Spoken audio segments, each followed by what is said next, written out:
গ্রীষ্মকালীন দলবদল শুরু হবার আগেই ইউরোপিয়ান ফুটবলে শুরু হয়ে গেছে বড় ধরনের হাই ভোল্টেজ যুদ্ধ। আর্জেন্টাইন তারকা হুলিয়ান আলভারেজকে দলে ফেরাতে মুখোমুখি বার্সেলোনা, আর্সেনাল এবং পিএসজি, তিন দেশের তিন জায়ান্ট ক্লাব। আতলেতিকো মাদ্রিদের এই স্ট্রাইকারকে ঘিরে ১০০ মিলিয়ন ইউরোর দৌড় এখন ফুটবল বিশ্বে নতুন উত্তাপ ছড়াচ্ছে। দুর্দান্ত পারফরমেন্সের পর এবার কে পাচ্ছে আর্জেন্টাইন গোল মেশিন, সেই অপেক্ষায় ফুটবল দুনিয়া। চলতি বছরের গ্রীষ্মকালীন দলবদল শুরু হতে এখনও প্রায় ২ মাস বাকি থাকলেও ইউরোপের বড় ক্লাবগুলো ইতোমধ্যেই আগামী মৌসুমের পরিকল্পনা সাজাতে শুরু করেছে। সেই পরিকল্পনার কেন্দ্রবিন্দুতে উঠে এসেছে ২৬ বছর বয়সী Argentine striker Julian Alvarez. Spanish সংবাদ মাধ্যম মুন্দো দেপোর্তিভোর এক প্রতিবেদনে বলা হয়েছে, বার্সেলোনা, আর্সেনাল এবং প্যারিস সেন্ট জার্মেই এই তিন ক্লাবেই তাকে দলে নেয়ার জন্য সক্রিয়ভাবে কাজ করছে। কোপা দেল রের ফাইনালের পরপরই আলভারেজকে ঘিরে ক্লাবগুলোর আগ্রহ আরও স্পষ্ট হয়ে ওঠে। যদিও ওই ম্যাচে আতলেতিকো মাদ্রিদ টাইব্রেকারে রিয়াল সোসিয়েদাদের কাছে হেরে শিরোপা হাতছাড়া করে, তবে আলভারেজের পারফরমেন্স ছিল নজরকাড়া।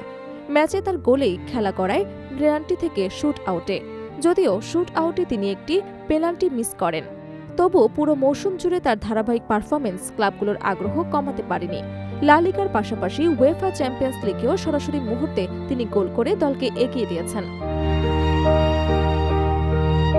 Barcelona, Real Madrid, inter Milan এবং টটেনহ্যামের মতো শক্তিশালী প্রতিপক্ষের বিপক্ষে তার গোলগুলো তাকে ইউরোপিয়ান ফুটবলে একজন নির্ভরযোগ্য ফিনিশারে পরিণত করেছে। ফলে তার বাজার মূল্য উল্লেখযোগ্যভাবে বৃদ্ধি পেয়েছে বলে জানিয়েছে মুন্দো দেপোর্তিভো। প্রতিবেদন অনুযায়ী তিনটি ক্লাবই আলভারেজকে তাদের ভবিষ্যৎ পরিকল্পনার মূল অংশ হিসেবে দেখছে। বিশেষ করে বার্সেলোনার আগ্রহ সবচেয়ে বেশি বলে জানা গেছে।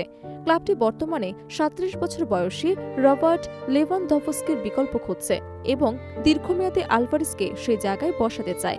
এজন্য প্রায় ১০ কোটি ইউরো পর্যন্ত খরচ করতে প্রস্তুত কাতালান ক্লাবটি। অন্যদিকে আর্সেনালও আলভারেজকে দলে নিতে আগ্রহী। ইংলিশ ক্লাবটি প্রিমিয়ার লিগ শিরোপার পাশাপাশি চ্যাম্পিয়ন্স লিগ জয়ের লক্ষ্য নিয়ে দল গঠন করছে। এর আগে গত ট্রান্সফার উইন্ডোতেও তারা প্রায় ১০ কোটি ইউরোর প্রস্তাব দিয়েছিল বলে জানা যায়।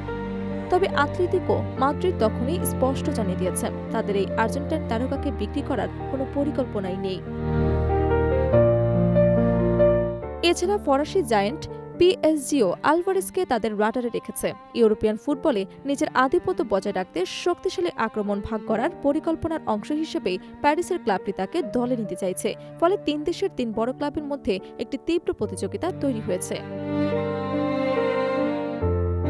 তবে আতলেতিকো মাদ্রিদের অবস্থান এখনও বেশ কঠোর। ক্লাব সভাপতি এনরিকে সেরেসো স্পষ্ট জানিয়েছে, আলভারেজ এখনই কোথাও যাচ্ছে না। তার ভাষায়, ক্লাবই সব সিদ্ধান্ত নেয় এবং তিনি অনুমতি না দেওয়া পর্যন্ত আলভারেজ আতলেতিকোকে এখানে থাকতে হবে।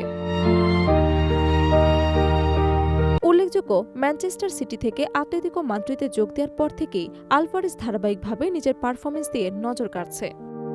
এখন পর্যন্ত ক্লাবটির হয়ে তিনি ১০৪টি ম্যাচ খেলেছেন, যেখানে ৪৮টি গোল করার পাশাপাশি ১৭টি অ্যাসিস্ট করেছেন। সব মিলিয়ে আসন্ন গ্রীষ্মকালীন দলবদল যে হুলিয়ান আলভারেজকে ঘিরে বড় নাটকীয়তার জন্ম দিতে যাচ্ছে তা এখন প্রায় নিশ্চিত।